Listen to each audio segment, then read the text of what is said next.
Cette capsule est consacrée à la théorie LCAO, appelée aussi théorie des orbitales moléculaires.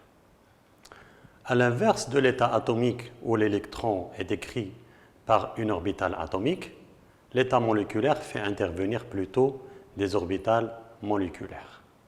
Un électron dans une orbitale moléculaire est décrit par la fonction d'onde dont le calcul doit tenir compte de toutes les interactions des électrons placés dans le champ d'influence de tous les noyaux de la molécule. La situation devient très complexe. Pour sortir de cette impasse, on utilise la méthode LCAO qui signifie combinaison linéaire des orbitales atomiques. Commençons par le cas des molécules diatomiques homonucléaires aux molécules de type A2 avec A appartenant à la première période du tableau périodique. Dans la molécule d'hydrogène, la combinaison linéaire des orbitales atomiques des deux hydrogènes, 1s, produit deux orbitales moléculaires. Une orbitale moléculaire sigma 1s, caractérisée par un axe de symétrie de la densité électronique et par une densité maximale entre les deux noyaux, et une orbitale moléculaire sigma étoile 1s, caractérisée par une densité électronique très réduite entre les deux noyaux. La densité électronique est symétrique par rapport à un plan nodal. Si on veut effectuer le remplissage des orbitales moléculaires, on doit respecter les mêmes règles que dans le cas des orbitales atomiques. On obtiendrait donc deux électrons antiparallèles sur l'orbitale sigma 1s. La configuration ou la structure électronique moléculaire est sigma 1s2. Dans le cas de la molécule H2+, l'un des atomes d'hydrogène ne possède pas d'électrons. La molécule H2 contiendrait alors un seul électron situé sur l'orbitale sigma 1s.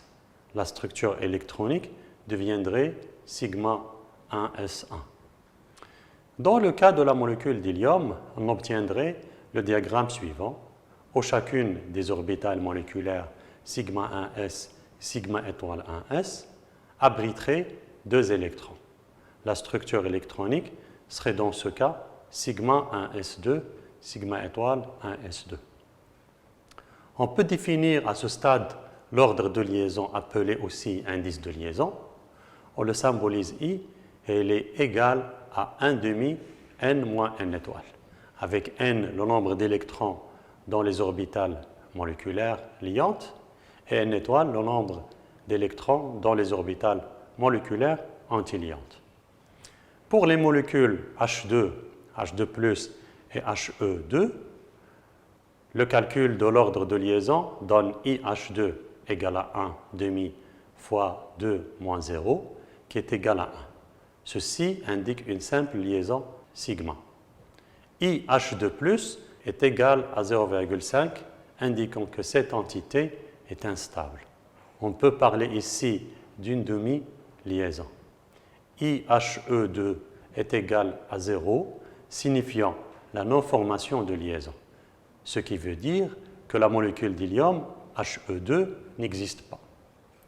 En comparant les données expérimentales énergie de dissociation et longueur de liaison des deux espèces H2 et H2+, on remarque que plus I augmente, plus la force de liaison augmente. Ceci est montré par la diminution de la longueur de liaison et l'augmentation de l'énergie de dissociation. Passons maintenant aux molécules de type A2, où A est un atome de la deuxième période. La différence par rapport à n égale 1, c'est que la couche de valence des atomes contient des orbitales atomiques de S et de P.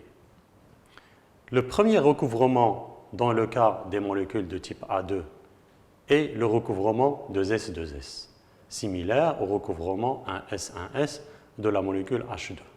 On obtient donc deux orbitales moléculaires sigma 2s liantes et sigma étoile 2s antiliantes.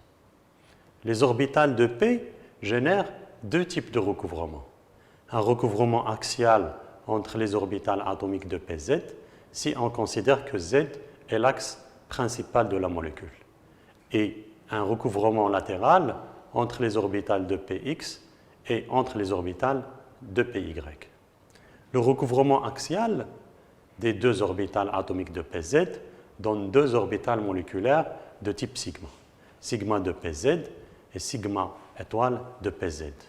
L'orbital moléculaire sigma de Pz est caractérisée par une densité électronique maximale entre les deux noyaux.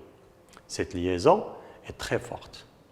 En raison de la symétrie axiale de l'orbital moléculaire sigma de Pz, les deux atomes liés gardent la possibilité de tourner l'un par rapport à l'autre autour de l'axe de la liaison.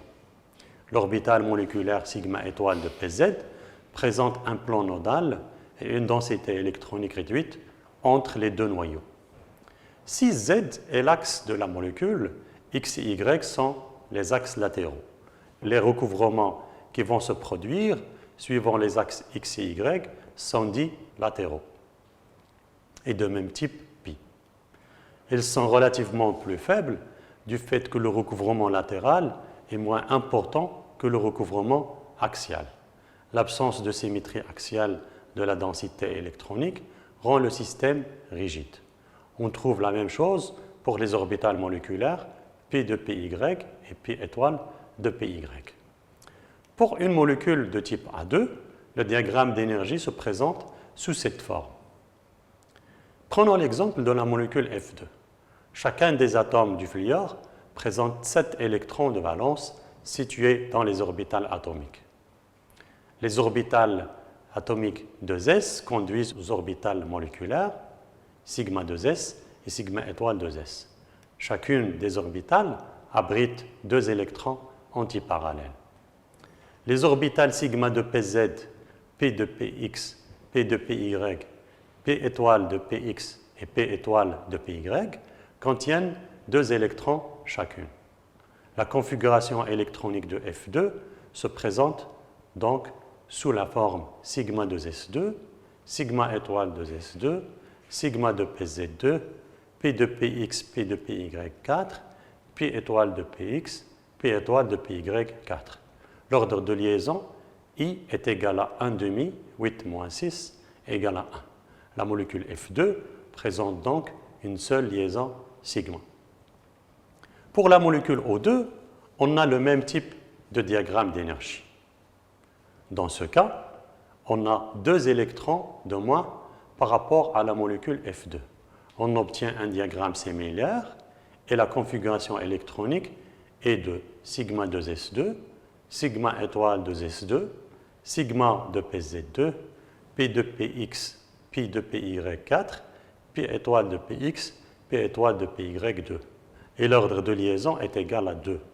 Ça veut dire que O2 présente une liaison double, une liaison sigma, une liaison pi. Une différence majeure est cependant remarquée en passant de F2 à O2. Il s'agit de la présence des électrons célibataires dans des orbitales moléculaires de la molécule O2 à l'inverse de la molécule F2, qui ne présente que des paires d'électrons. Cette situation génère des différences de propriétés magnétiques. En effet, on définit le diamagnétisme comme étant l'absence d'électrons célibataires dans la structure électronique d'une molécule. À l'inverse de ça, le paramagnétisme est plutôt lié à la présence d'électrons célibataires dans la structure électronique d'une molécule. La méthode LCAO prévoit un caractère paramagnétique pour la molécule O2 et un caractère diamagnétique pour la molécule F2. Le paramagnétisme de l'oxygène O2 est vérifié expérimentalement par la déviation d'un filet d'oxygène lors de son passage à proximité des pôles d'un aimant. Il est important de signaler la possibilité d'inversion des orbitales P de Px, P de Py avec l'orbital sigma de Pz. En effet, quand la différence d'énergie entre les orbitales atomiques de S et de P est faible, il en résulte une interaction entre les orbitales moléculaires P de Px, P de Py et sigma de Pz qui conduit à la stabilisation des orbitales P de Px et Pi de Py par rapport à sigma de Pz. Cette situation se produit quand la molécule contient au moins un des atomes lithium, beryllium, bore, carbone ou azote. Le diagramme d'énergie de N2 montre cette inversion puisque le numéro atomique de l'azote est égal à 7. Il est donc concerné par cette inversion. Après avoir abordé les molécules de type A2, on va maintenant voir les particularités des molécules de type AB, qu'on appelle molécules diatomiques hétéronucléaires. La première chose à remarquer dans les diagrammes d'énergie des molécules de type AB est la désymétrie de l'emplacement des orbitales atomiques. Les orbitales de l'atome dont le numéro atomique est plus grand sont relativement plus stables. Ceci est valable aussi bien pour les orbitales de S que pour les orbitales de P. L'inversion des orbitales sigma de Pz et pi de Px et pi de Py est aussi valable pour ce type de molécules AB. On rappelle qu'il s'agit bien des molécules contenant des atomes lithium, beryllium, bore, carbone ou azote. Le diagramme suivant présente un exemple de ce type de molécule. Il concerne la molécule NO qui fait intervenir l'inversion et dont les orbitales atomiques sont désymétriques. La configuration électronique est de sigma 2s2, sigma étoile 2s2, p de px, p de py4, sigma de pz2, p étoile de px, p étoile de py1.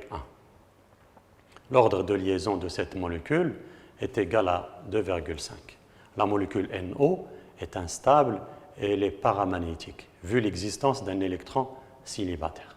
Il y a moyen de stabiliser cette molécule et obtenir un ordre de liaison de 3, en arrachant un électron et passer à la molécule NO+. Un cas particulier important à étudier est celui de l'acide fluorhydrique, HF. Dans cette molécule, l'électron célibataire de F de PZ1 d'énergie moins 18,7 électronvolts va s'unir avec l'électron célibataire de l'hydrogène 1s1 d'énergie moins 13,6 électronvolts. Dans ce genre de molécules, on peut avoir des recouvrements entre des orbitales atomiques de symétrie différente. Dans HF, il y aura donc un recouvrement axial entre 1s et 2pz.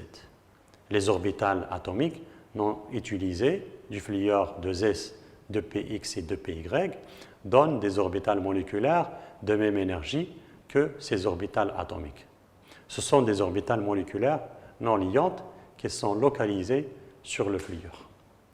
On peut aussi traiter de la même façon le cas des molécules HCl, HBr et HI, où on assiste au recouvrement entre l'orbital 1s de l'hydrogène et l'orbital 3pz du chlore, dans le cas de HCl. L'orbital 4pz dans le cas de HBr et l'orbital 5pz dans le cas de HI.